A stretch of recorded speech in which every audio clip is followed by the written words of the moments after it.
आज इस वीडियो में हम एनएफओ रिव्यू करने वाले हैं हेलियोस म्यूचुअल फंड्स के द्वारा लॉन्च किए गए उसके नए NFO Helios balance advantage fund के बारे में। तो दोस्तों ये एक open ended dynamic asset allocation प्रकार की स्कीम है और ये एनएफओ ओपन हुआ है 11 मार्च 2024 को और क्लोज होने वाला है 20 मार्च 2024। तो इस एनएफओ रिव्यू की जानकारी अच्छे से समझने के लिए इस वीडियो को अंत तक देखें। अगर चैनल को सब्सक्राइब नहीं की है तो चैनल को सब्सक्राइब कर लें। तो ये शुरू करते हैं। तो दोस्तों सबसे पहले तो बैलेंस एडवांटेज फंड क्या होता है। तो बैलेंस एडवांटेज फंड का दूसरा नाम है डायनेमिक एसेट एलोकेशन फंड। तो इस कैटेगरी के अंदर मार्केट की परिस्थिति के आधार पर इक्विटी के एलोकेशन को बदला जाता है। मतलब कि अगर मार्केट हाई है तो इक्विटी का एलोकेशन लो रहेगा और मार्केट जब लो है तो इक्विटी का एलोकेशन हाई रहेगा। और ऐसा इसलिए किया जाता है मार्केट करेक्शन की परिस्थिति में वॉलेटिलिटी को मैनेज किया जा सके। तो मान लीजिए कि अगर पोर्टफोलियो में इक्विटी ज्यादा है और मार्केट हाई चल रहा है तो वहां से जब कोई बड़ा करेक्शन आएगा तो पोर्टफोलियो में इक्विटी ज्यादा होने की वजह से वहां पर नेगेटिविटी ज्यादा दिखेगी और अगर इक्विटी कम होगी तो वहां पर करेक्शन कम दिखेगा। और ज्यादातर इन्वेस्टर्स अपने पोर्टफोलियो में नेगेटिविटी देखना पसंद नहीं करते हैं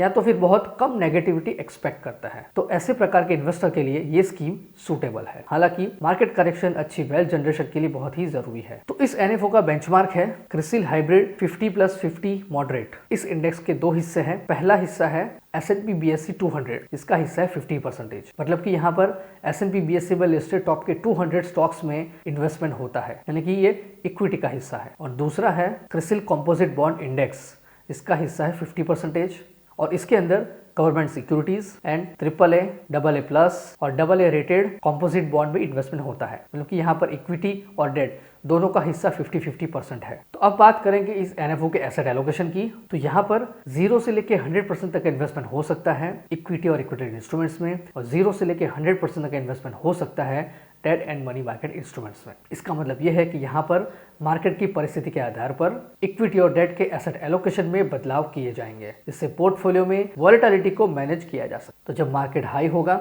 इक्विटी का एलोकेशन कम होगा और जब मार्केट लो होगा तब इक्विटी का एलोकेशन ज्यादा होगा। मतलब कि यहाँ पर इक्विटी का एलोकेशन 30 से लेके 80% के बीच में हो सकता है। इस एनएफओ के फंड मैनेजर हैं मिस्टर आलोक बाही और मिस्टर प्रतीक सिंह। मिनिमम एप्लीकेशन अमाउंट है 5,000 रुपए और 1 रुपए के मल्टीपल्स में। एडिशनल परचेज आप कर सकते हैं 1,000 रुपए और 1 रुपए के मल्टीपल्स में। इस एनएफओ में SIP, SWP, STP सारी फैसिलिटीज अवेलेबल है। प्लान एंड ऑप्शन की बात करें तो डायरेक्ट एंड रेगुलर दोनों ही प्लान एंड ऑप्शन में ग्रोथ एंड इनकम डिस्ट्रीब्यूशन को capital withdrawal, dividend pay out and re investment सारे प्लान एंड ऑप्शन इस एनएफओ में अवेलेबल है। लोड स्ट्रक्चर में एंट्री लोड एप्लीकेबल नहीं है। और एग्जिट लोड की बात करें तो यूनिट अलॉटमेंट से 3 महीने के अंदर अगर 10% यूनिट को रिडम्पशन स्विच करते हैं तो एग्जिट लोड एप्लीकेबल नहीं है, तो एग्जिट लोड नील है। अगर 10% से ज्यादा यूनिट्स को रिडम्पशन स्विच किया तो 1% का एग्जिट लोड एप्लीकेबल है और 3 महीने के बाद कुछ भी रिडम्पशन स्विच करने पर कोई भी एग्जिट लोड एप्लीकेबल नहीं है। लेकिन स्टैम्प ड्यूटी 0.005% एप्लीकेबल है। स्कीम का रेगुलर प्लान का एक्सपेंस रेशियो रहेगा 2.25% तक। जैसे जैसे AUM बढ़ता जाएगा एक्सपेंस रेशियो कम होता जाएगा। स्कीम का रिस्क है हाई क्योंकि यहाँ पर एटलीस्ट 30 से 80% एसेट एलोकेशन इक्विटी में होने वाला है। स्कीम में कोई भी लॉक इन पीरियड एप्लीकेबल नहीं है। अगर आप इस एनएफओ में इन्वेस्टमेंट करना चाहते हैं तो इस AMC की वेबसाइट और एप्लीकेशन के जरिए आप डायरेक्ट प्लान में इन्वेस्टमेंट कर सकते हैं या तो फिर कोई भी MF certified mutual fund distributor की हेल्प से रेगुलर प्लान में इस एनएफओ में इन्वेस्टमेंट कर सकते हैं। तो दोस्तों ये थी जानकारी NFO review Helios balance advantage fund के बारे में। अगर आपको ये वीडियो पसंद आया इसे लाइक करें, कमेंट करें, शेयर करें। अगर अभी तक आपने चैनल को सब्सक्राइब नहीं किया है तो चैनल को सब्सक्राइब करें।